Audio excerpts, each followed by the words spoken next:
Good evening. Welcome to the May 26th school committee meeting. I'm going to just start off with saying this meeting is being recorded. Oh, actually, am I supposed to take attendance first? Do you usually do it first? That's what I usually, yeah. Okay, sorry. That's what I did. I don't Yes. know. Okay, we'll start with attendance. Let's see. We have, are you on here? But I know Sean. Mr. Underhill is listed twice. Oh, yeah. Yeah. I get 2 votes. I was like, wait, what is different? I'm sorry, my husband is texting really quick. Sorry about that. Yes, anyway, so Mr. Powers. Here? Miss Briggs will be late, and I am here. And we have Mr. Underhill, Here? Miss Storatis, Here. and we have Mr. Mullaney here. Yep. And we also have a student and teacher representative. Okay, now I can start the announcement. This meeting is being recorded and can be viewed on Mondays at 7 p.m. on Comcast Channel 8 or Verizon Channel 37. All meeting videos are also posted to the Millis Public Schools website under School Committee. All videos are also available on YouTube. All school committee minutes and agendas can be found on the school committee page of the Millis Public Schools website. Persons wishing to speak during open session must sign in before the meeting starts. Comments are not to exceed 3 minutes in time. Individuals may not name students, staff, or parents. All topics for discussion must be limited to those items listed on this evening's agenda, and all comments must be directed to the chair. The committee may not respond to public comments. It shall be their decision to discuss issues at a later date. All times are approximate. Do we have anyone for open session? Okay. Right now, we would like to, I'm going to turn it over to Mr. Mullaney. We would like to hold a moment of silence for 2 treasured members of our small school, big family. Over the past couple of weeks, we lost 2 very important members of our community. 8th grade teacher, math teacher Michelle Shepherdson, and former director of school finance Terry Wiggin. Ms. Shepherdson began her teaching career in Millis, or teaching in Millis, in the 2011-2012 school year. So for 15 years, she dedicated her time and talents to the students of Millis, bringing excellence and energy to her classroom each day. She's had a profound impact on our students and her colleagues in those years, and she's going to be missed dearly. Terry Wiggin joined us in 2018-2019 and dedicated himself to ensuring that all Millis students had the staffing, resources, and materials they needed and deserved. He worked tirelessly in support of both students and staff and developed a deep love for our district. It was his joy to work here in Millis. So we send our condolences to the families and loved ones of Terry and Michelle, and I'd ask that we just observe a moment of silence.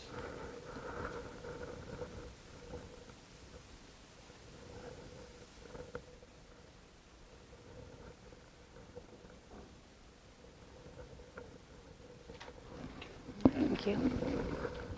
They will be missed. Okay, we're going to get started with our student representative, Nicholas.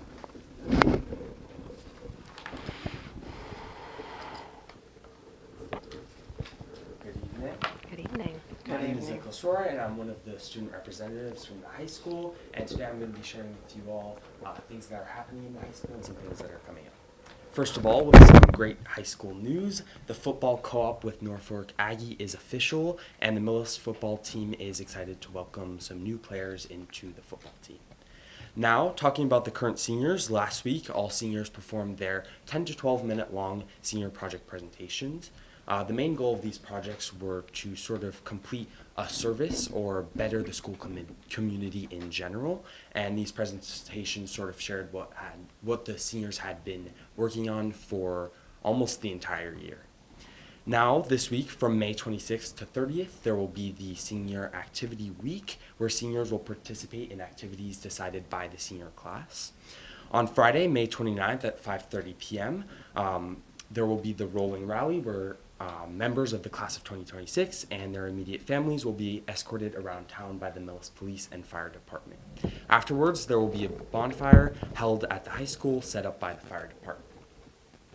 On Tuesday, June 2nd and Wednesday, June 3rd, from 10 a.m. to 12 p.m. on the football field, there will be a graduation practice where all seniors must attend to practice the senior graduation ceremony. On Tuesday, June 2nd at 12 p.m. on the football field, there will be the senior cookout held after the graduation practice. The day after, on Wednesday, June 3rd, seniors will participate in a final class walk through the halls of the CFB, Millis Middle School, and Millis High School after their graduation practice. The same day, on Wednesday, June 3rd, at 12:30 p.m., the seniors will have a class day following the graduation practice, and this will be an event sort of to acknowledge the achievements of the students through what the teachers and staff want to share. Additionally, on Wednesday, June 3rd, from 5 to 9 p.m., there will be the senior class banquet at the Primavera to celebrate the seniors' last night of being high school students together. Finally, on Thursday, the 4th of June, at 6 p.m. on the Millis High School football field, there will be the senior graduation ceremony. Students are allowed to have a reserved number of seating for 8 guests. Other than for seniors, last week on Thursday, there was the music day where 5th graders came over from the elementary school practicing their pieces on the stage at the high school. For the bands, the high school band got to play alongside the 5th and 6th grade bands, helping to mentor them and aid them through anything they needed. Right after, the Millis Middle School and high school choruses got to present a piece that they've been working on recently. And finally, the day ended with the 7th and 8th grade bands alongside with the high school band practicing Pomp and Circumstance for the senior graduation. Last Friday, sophomores took a field trip to the American Heritage Museum, getting to see one of the world's largest collections of operational tanks, armored vehicles, and historic aircrafts. For the sophomores, it was a wonderful experience, sort of to see different aspects of the history that they've been learning throughout high school in real life and outside of the classroom. From June 2nd to 3rd, the freshmen will also have the biology MCAS. And finally, on June 8th, the freshmen, sophomores, and juniors will have their underclassmen awards to recognize the achievements of the students throughout the 2025-2026 school year. For clubs, last Thursday, the Millis High School Global Scholars volunteered at the Cladeth Brown in order to help bring together a World Culture Night at the CFB. All members helped to decorate, set up, and clean up the event, among other things, aiding to facilitate the wonderful night made to explore various globally diverse cultures that we have in the Millis community. And that's all I have for everyone today. Thank Does anyone have you. any questions? Such an exciting next couple of weeks. Yes, everything all at once. Yeah, yeah. And congratulations to Nicholas. Nicholas was selected to the National Honor Society. Oh, congratulations. Congratulations. Is a part of the ceremony where the inductees thank special people, and I thought you did a great job. Thank you. And he threw a little French in there. Oh, It was really good. It was really good. Thank you. that's great. Have a good night. You too. Thank you. Thanks, Nicholas. Now we'll have Ms. Copice as our teacher representative.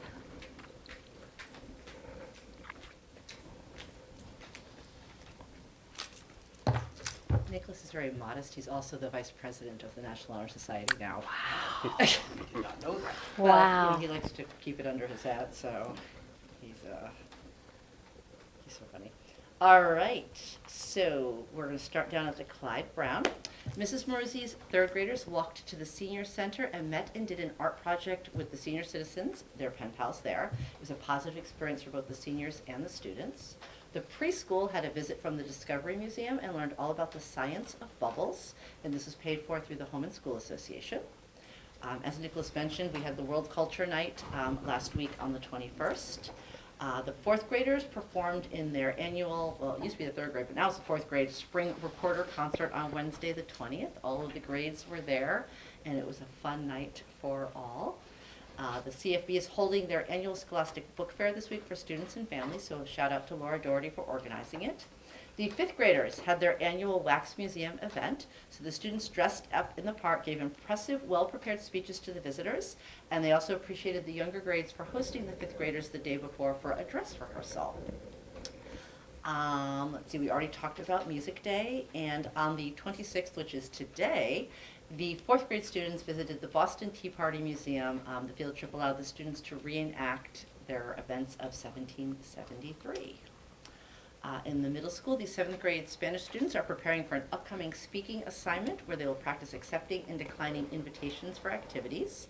The seventh grade social studies students are wrapping up their unit on ancient Greece this week and will then be moving into ancient Rome. In sixth grade ELA, the students are reading The Jumbles by Tracy Baptiste. And the students have also had an opportunity to experience engaging historical performances with Cheryl Fay, who brought Abigail Adams and Anne Frank to life through interactive presentations that connected the students to these historical voices.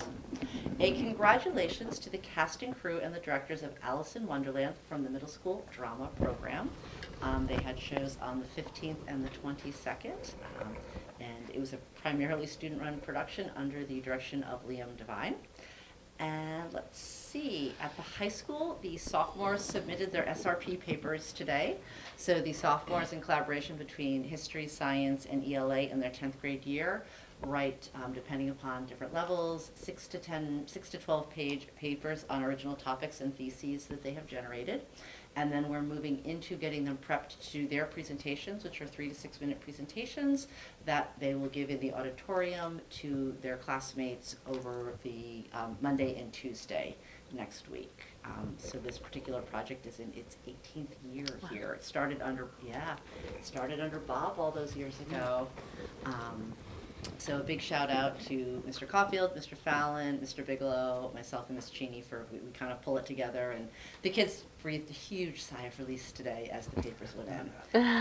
They're actually looking at the presentations as a fun event now. Good. So, it's been a lot of fun to work with them on that. Coming sort of at the district level, the Norfolk County Teachers Association is celebrating 2 of our faculty and staff members this year. So a cornerstone of our district since 2007, Sharon Monahan, is a powerhouse educator who approaches every day with first-year curiosity. She transforms standard pedagogy into magical, life-changing experiences while fostering a classroom environment of high expectations and inclusive excellence for 8th grade ELA. Known for her clean slate philosophy and room-brightening energy, Sharon meets the needs of the diverse learners with rare wholehearted commitment. She's a seasoned expert and devoted mentor and a supportive colleague and an innovator who inspires her entire community. So she is receiving a service award. She is receiving an honor award. And then Mary Lou McKay is receiving our service award this year. So in our never-ending substitute crisis, these are the write-ups I was provided with, Mary Lou McKay has been a lifesaver. After retiring from over 35 years of teaching middle school math, Mary Lou returned to the Millis community as a sub and as an MCAS tutor. Over the past several years, she has stepped in to teach geometry on 2 separate occasions, again as a special education teacher for over a month, and as a high school para for 8 weeks. Now back to subbing long-term in the middle school math class for several weeks. We'd like to say a big thanks to Mary Lou for keeping all of our students on track for their paths to success. So they will be honored on June 2nd at the NCTA banquet. That's wonderful. It's very exciting, actually. Do you or Ms. Copese have that information that you could email to me? I'd like to follow up with them and just say congratulations from the school committee. Literally copy and paste it to you. Fantastic, Nice. Thank you. Not a problem. Sorry, I'm going to just put it into the email so I don't forget. Yes, thank you. I love technology.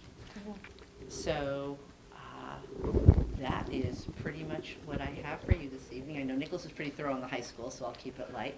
Any questions or thoughts or things you'd like to hear from our student rep? Their last, it'll be Jocelyn, so her last meeting will be on the 9th with us, so if there's anything in particular you'd like to hear about as the year wraps up. And actually, that'll be my last meeting as well. I will not be Okay. here on the 23rd. So again, if there's anything you want to know, any reports out, feel free to email either of us. We'll be happy to compile the information and bring it to you. Thank you. Thank you. Thank you. All right. Have a great Appreciate it. night. The It's wax exciting. mu- It's light out. It's warm out. I know. Finally. The Wax Museum was amazing. I heard it was big. Yeah. It was, didn't you love it? That's good, yeah. Oh my Thank goodness, it was fantastic. So, They were adorable. and World Culture Night, Mm. fantastic. Over 300 kids Wow. and their families. Where did they do it? Over at Clyde Brown.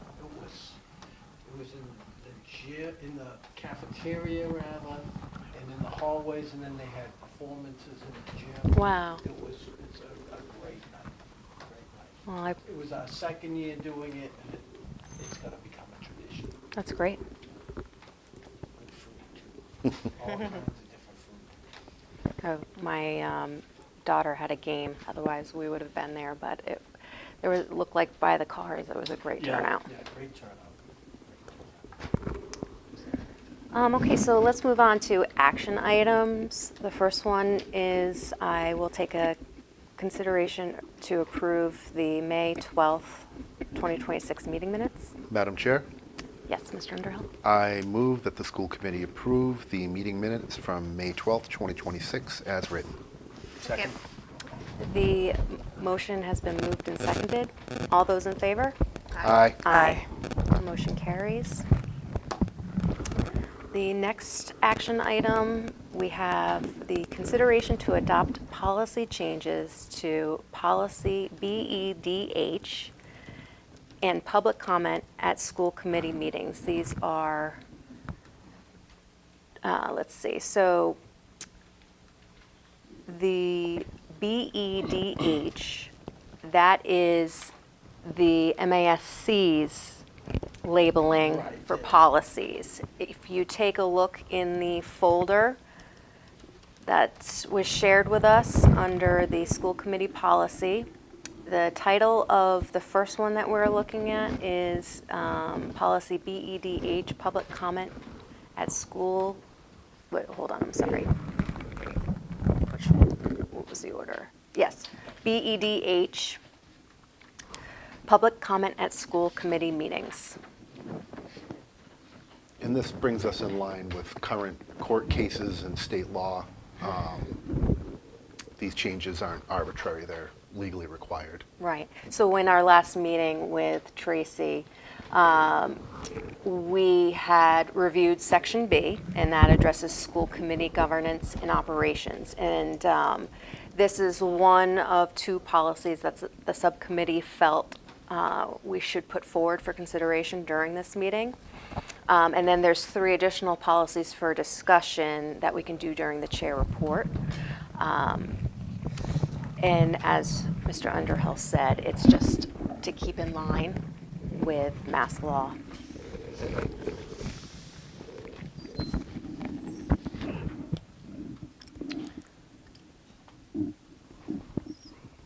Is there anything additional, Mr. Mullaney or Mr. Underhill, that you No, wanted covered to? it. Yeah, I think it just aligns with current state law and, you know, it was, as we mentioned before, during this process, there were some things that will be all brought at the end of the project, but there were some things that it was suggested we, you know, those that, legal requirements and so forth, we bring them up as they come up. Yes.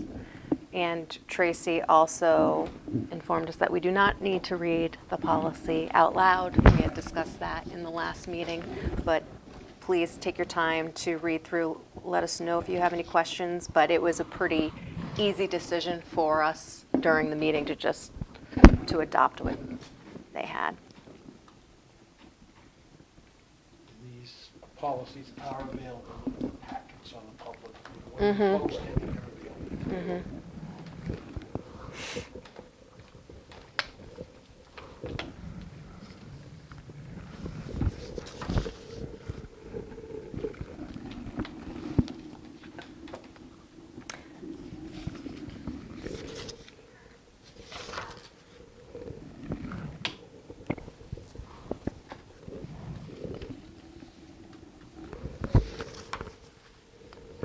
Would you like a motion on that, Madam Chair? Are you 3 ready to move forward? Just I know Yeah. if you wanted to take a moment to look through it. I'm good. I have a quick question. Sure. It says to sign in before the meeting starts. I'm not sure where they sign in. So there's a paper usually over Right on there that where desk. Charlene sits, right there, yep. And they come in, and when I ask, has anyone signed in for open session, that's where we look. It usually sits sad over there. It And is just a typically little when sad people over there. actually do show up, they're Yes. guided to sign in. Yes. It's not an exclusionary thing. It's That paper's about 2 years old, blank, just, you know. Yes, just a layer of dust sitting on top of it. And there's a limit to how many people can sign in. No, There's just a time limit, time limit. 3 minutes. And we do try to keep the open session in the policy to 15 minutes. Otherwise, So there's no maximum is my question. no. Okay. Yeah. You know, we usually try to make sure that people understand that if it's a repetitive message, usually we try to move on from that. Thank you. Okay. All right, I will maintain a motion. Madam Chair? Or- I move that the school committee approve the updated policy BEDH, public comment on school committee meetings, as written. Second. Second? Okay, the motion has been moved and seconded. Any further discussion? I just want to say, like, we're not in compliance before these were put into place. We're just updating it. We're based just on, like, updating. It's a recent Yes. court case that made this Yes. Yeah. change. No, yeah. I just Yep. wanted for the Yep, public to for- know. for our that large we haven't audience not at been in home. compliance. Yes, yes, thank you for Updating things clarifying. as they come to us. Thank you. And I also do want to point out that based on our approval of this policy, that will bring us in compliance based off of a recent court case, we will be updating the script that is usually read at the beginning of our meetings. And you see that highlighted in Bob's memo right there. All of the red is content that will be stricken, and blue is the new language. It's just some minor tweaks to line up with the policy. Any further discussion? Yeah, just to clarify, my question came from being present at school committee meetings that were overflowing with comments. So that was my only question. Yes, thank you. All right. I think it's like up to the discretion of the chair to have like longer than 15 minutes. We've had some situations Yes. where we've extended it. So, Yes. you know, people have opportunities. Everyone that wants to speak can. Yes, have their voices heard. Yeah, because in Boston, there's a limit. So like if you call, any member of the community has to call ahead to get on the list. And the list is closed hours or days before the Oh, meeting. wow. We 'Cause don't it fills really up. have that problem here. Yeah. I didn't know if maybe on particularly special meetings, maybe. Sometimes there are special meetings that a lot of people come to and want to speak at, but it hasn't, I don't think, gone longer than maybe half an hour. I Right. don't think we'll ever be confused with Boston's. Well, I did watch the YouTubes on the special ones Oh, yeah. in the recent past. I saw all the good stuff, don't worry. Your voices heard. Yes. They have that opportunity. Yes, absolutely. Okay. And like the point of our meetings is to conduct school business, so we just need to like make sure we move along so that we're conducting the business of the school at our meetings. Okay. All those in favor? Aye. Aye. Motion carries. Okay. Next item is consideration to adopt policy BEC, which is again the coding system that the MASC uses, and it's for executive sessions. That is also in the packet.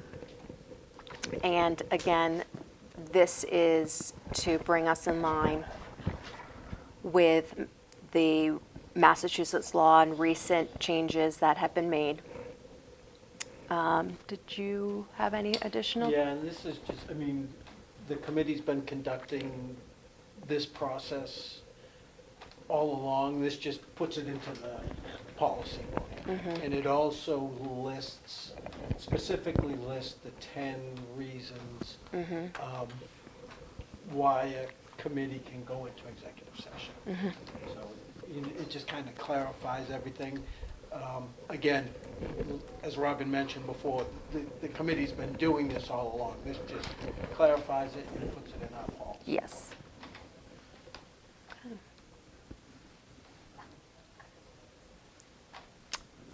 Anyone like to make a motion? Madam Chair, Mr. Underhill? sorry, give me a moment.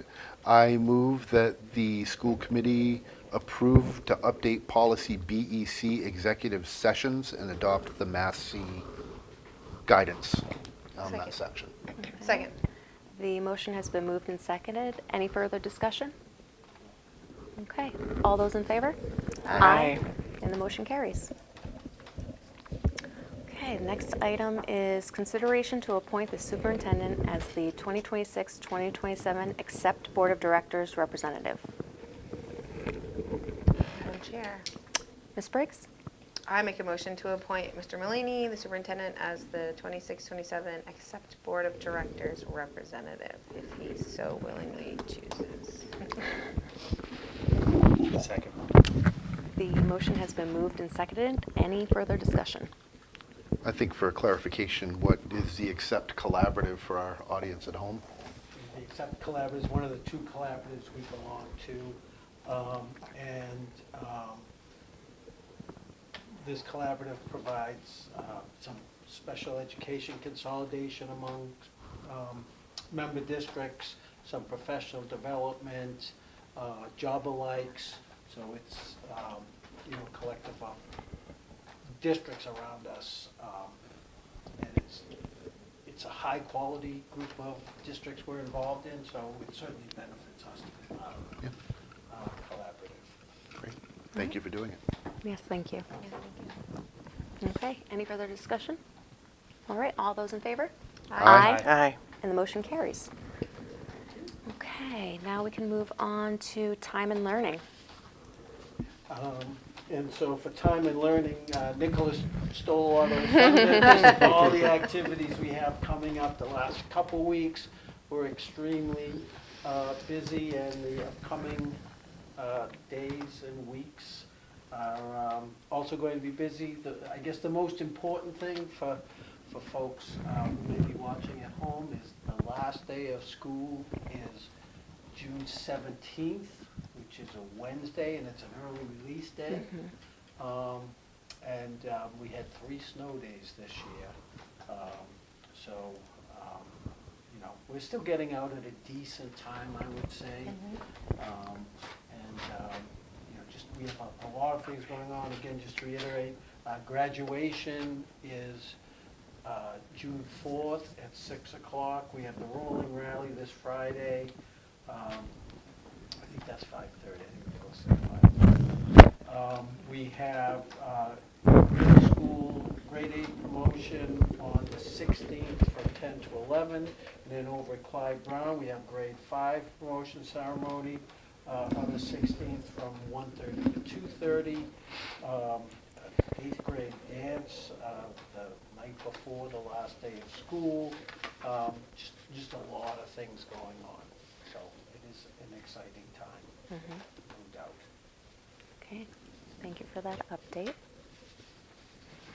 And next we can move on to the chair report. And we have an update on the MSBA project. We do have a virtual online forum Monday, June 8th at 7 o'clock. Okay. There'll be an opportunity for people to meet construction manager, Fontaine Construction, and they'll talk about the phasing of the project, what they're gonna be doing first. Shovels go in the ground in March of '27. So their plans for what's going to happen in March, what's going to happen over that summer, and then through the course of the entire project. It'll be an opportunity to get some updates on the design as well. Thank you. And next for the chair report, we have policy discussion. In our meeting with Tracy with the MASC, there were a couple different policies that she brought to our attention. First one is policy BA, which is school committee operational goals. And we were bringing it under the chair report because at this time there isn't anything that needs immediate approval, but it's something the committee needs to be aware of and possibly adopt in the near future. And so it's related to school committee annual goals. Come to find out, we're one of few school committees that has not set annual goals. And an annual goal could be, the budget. It could be the school building committee, making sure our policies are updated. And then, was there another one that we thrown off on the top of our head. Nope, it was the school building project, policy manual update, and the school budget. So high level, and there's no legal requirement for the school committee to have goals, but it's a good measure of performance. And Tracy thought since especially we have some good projects going right now, it's a great place to start. And this would be for the 26-27 school year that we would start to focus on this. So we wanted to bring it to the committee now so that we can, start conversations during our meetings about, we kind of have a leg up where we have these three, things that we are doing right now. Obviously, the school building, and then we do the budget and we do policy updates annually anyway.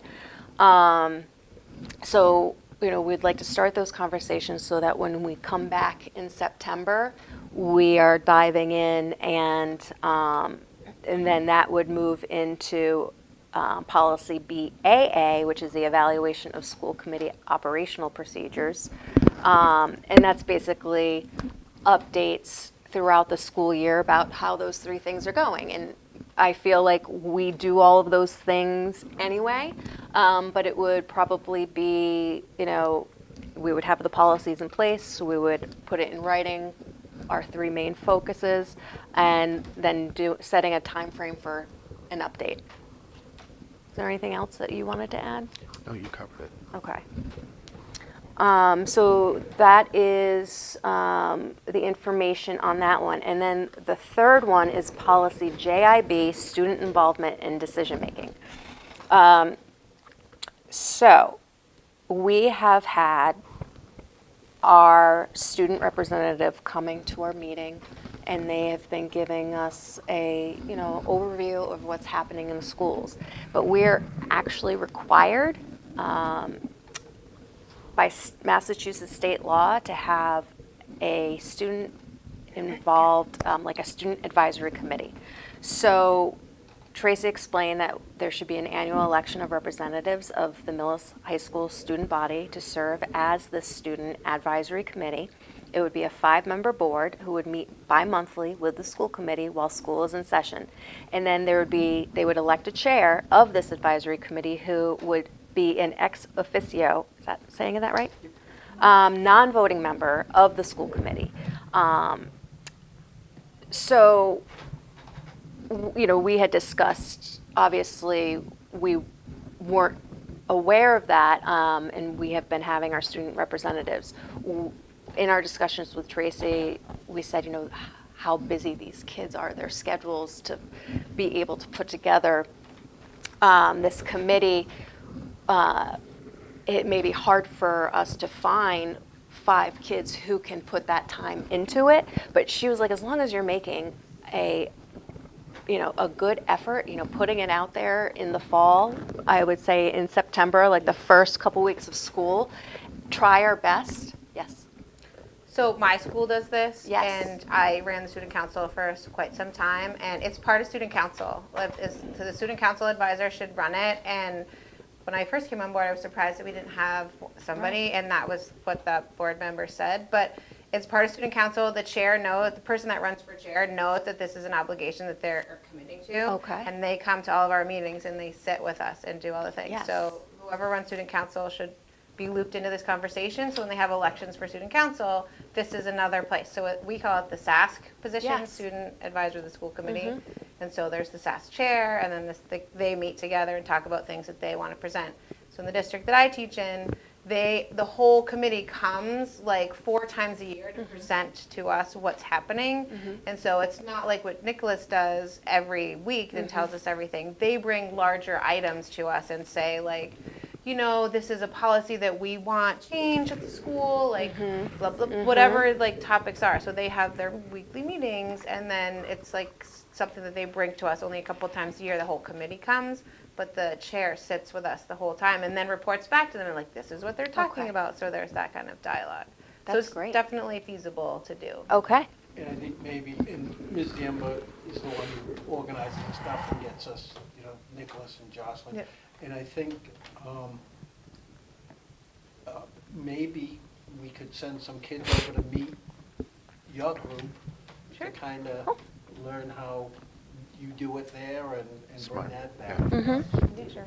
I mean, there are other people that work at schools. I don't know if you Yeah, guys know about that. I'm not involved in it in my school, so I don't know how they do it. in my It makes sense than having a completely separate entity when you already have one in place. Like, Yeah. Robbins is more elegant. I think, I think that meeting with the school committee can just be part of one of our regular meetings. Yeah. I know in Cambridge, they have nameplates for like 3 or 4 students. They're Yep. there, I think, every meeting, and same with Boston. Cool. Great, great. So when are the elections? So we could do that in the beginning of next year. We're usually trying to do it around September 17th. When we have freshman election, because that's Constitution Day, as everyone knows. Okay. So we could look at doing that then. And I can connect with Mary Ann. Ms. Zampa. Yeah. Okay, perfect. So then we can just explain to them this is an additional kind of requirement of them. Well, and no, the it's another chair. opportunity. Opportunity, for yes. students. Yes. They get to, so there's like another student council position that they can run for, basically. Okay. So there's like more spots available. Okay. Thank you for providing that history. I mean, I'm happy to chat with her about how we have it set up and with the district I teach in. Your insight from leading it is very helpful. All right, Guess who well, the thank school you. committee's liaison is going to be? Okay, so let's see. So that is the update on those policies. Now we have the superintendent report. Okay. And a few things, a middle school principal search update. We have a list of candidates for interviews, and thank you, Mr. Powers, for sitting in on the interviews today, and we have more interviews this week. And we're looking at coming up with some finalists from these interviews, and then we'll do site visits, get to meet with students and staff and administration. We'll have public online forums for the final candidates so that the community can see the candidates and provide us with some feedback. We had prior to this, we had a survey that went home to families to get their thoughts on what they felt would be important qualifications for the next principal. So we have a good number of candidates, and I'm confident we're going to get someone good for that position. Did you get some good feedback from the survey that you sent out? Yeah, and that was shared with the interview teams and so forth. So, Can I ask if that's something we're able to look at, the feedback from the families? we keep that internal as part of the hiring process, personnel process.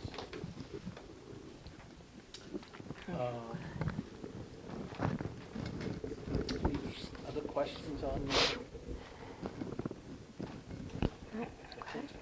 Okay. And then, as Nicholas mentioned, the football co-op with Norfolk Aggie, we're very excited about this.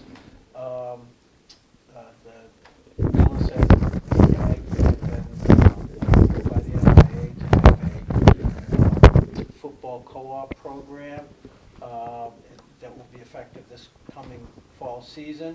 And under the agreement, Millis High School serves as the host school, welcoming student athletes from the Aggie. And it kind of works out great for us because the Aggie didn't have a program, so those kids who are interested in football at the Aggie get to play, and we're the host, so, it's our coaches, it's our field.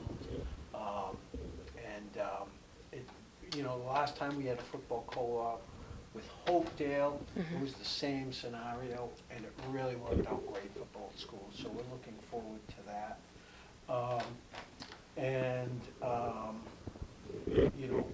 Some of our kids are gonna go over to the Aggie this week to meet, and some of them have already met, but some coaches and players will be going over there and meeting with kids and, hopefully, getting some kids on board to help us next year to get our numbers up and really help our program.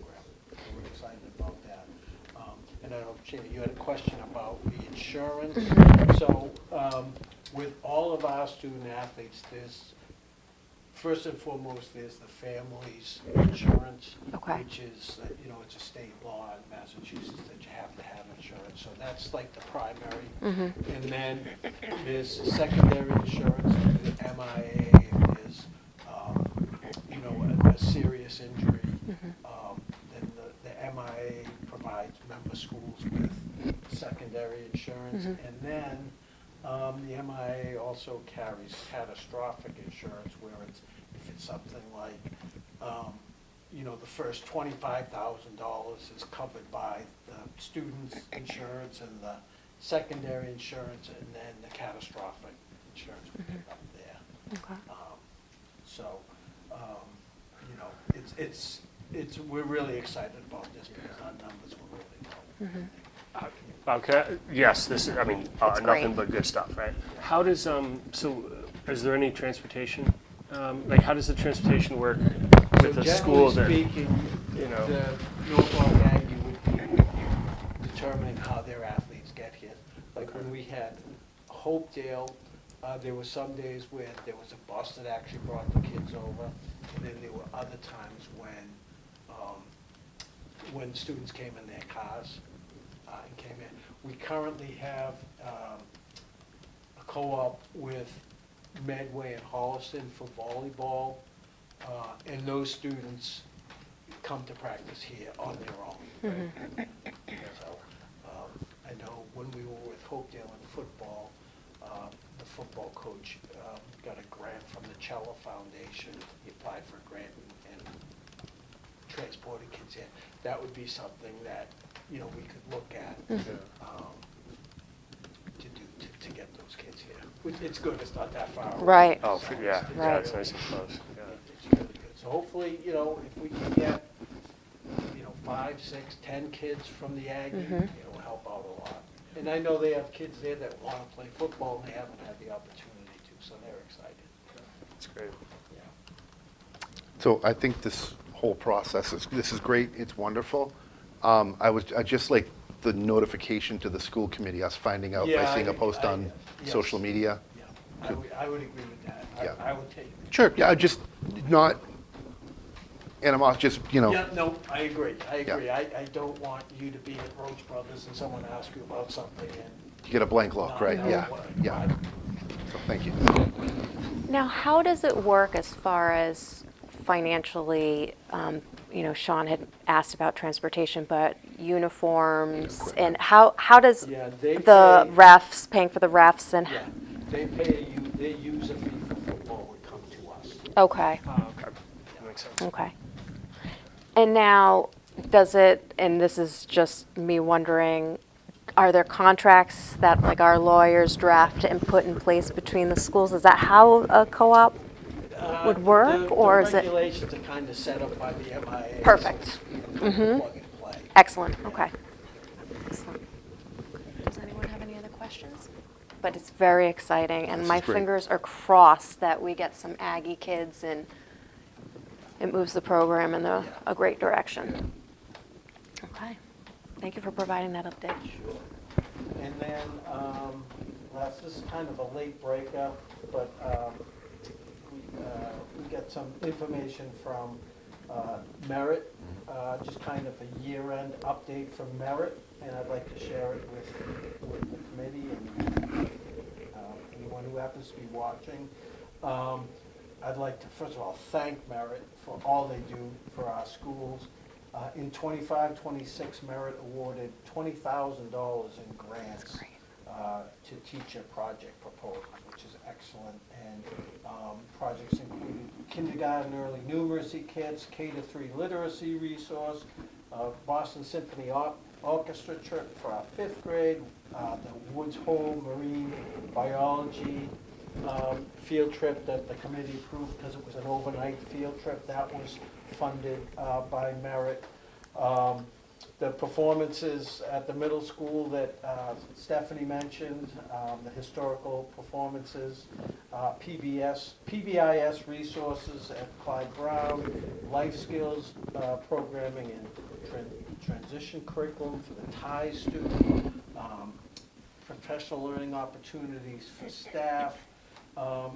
It's just been fantastic, and when you look at the list, and I'll be sharing the list on our listservs, they really touch every level of kid here in the district. So I'd like to thank Lauren Carter, who's president, and Yanina Toledo, who's vice president, all their officers and board members for what they do for our schools and our students.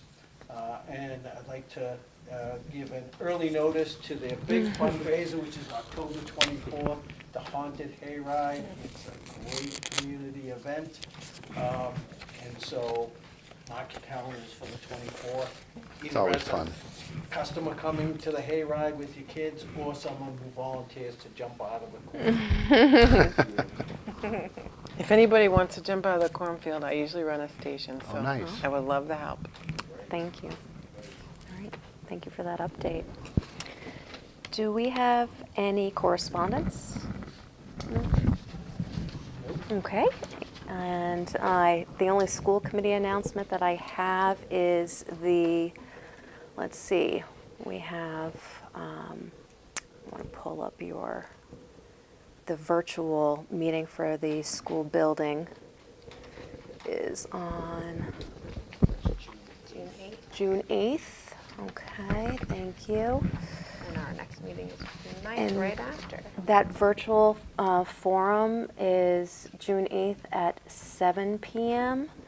And then, yes, we have our next school committee meeting at June 9th. And we do not have executive session this evening.